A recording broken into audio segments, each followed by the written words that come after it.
Hi, I'm Mike. I'm Scott. And I'm Mark. We are your Screen Machine product support team, and here's another quick tip.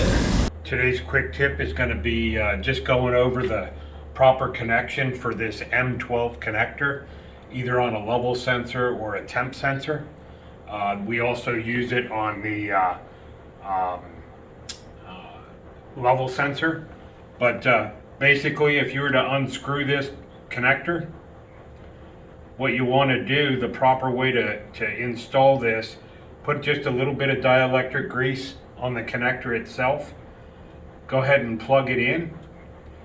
You want to thread this. Technically you should put like a dab of blue Loctite on the threads, making sure that you don't get the Loctite on the connection itself. You want to tighten it up by hand as tight as you can get it. As you're tightening it, you'll feel it click a little bit. After you get it tight by hand, you want to put a 9/16 wrench or a 14mm wrench on the connector itself, and you'll want to give it another 2 clicks after you make contact with your hand. But do the 2 clicks with the dab of Loctite and the dielectric grease on the connector, and you should be all set.